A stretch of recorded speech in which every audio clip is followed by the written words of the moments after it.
Guys, andito kami ngayon sa apartment ng Highlife. May susunduin kami kasi birthday ng anak ng kaibigan namin. So, yung mga bagong dating na wala pang isang buwan dito, ini-invite ng kaibigan ko. Ito, na si Richard sa birthday.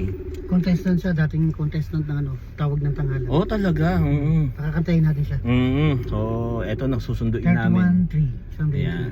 Kasi tayo mga Pilipino, 31-6. mahilig 31-4. sa okasyon. Ito. Yun. Yeah. Okay, eto.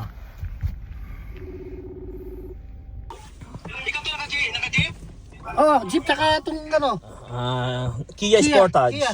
Bali dalawa. Kasi Dalawang lima kayo, sakyan, di ba? hindi kasya eh. Ayan.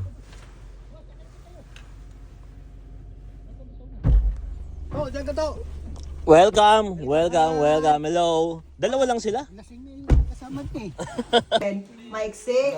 Sabi nung nasa Kain. consulate.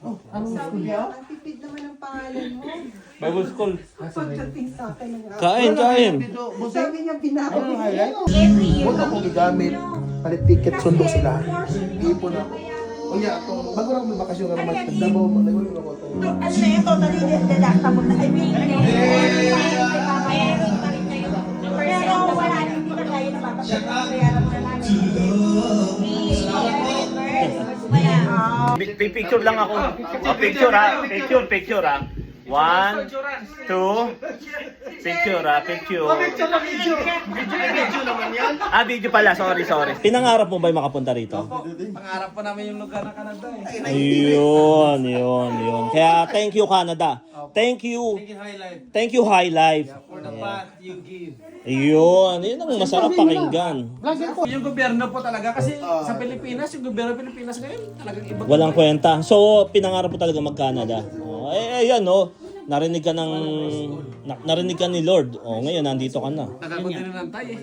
Tagal mong hinantay. 2 years. Ngayong nandito ka na, Talagang thankful talaga. thankful talaga. Lalo na, meron akong mga bagong kaibigan na matagal.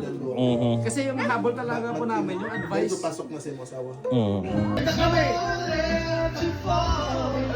May contestant pa naman yung first time. Easy!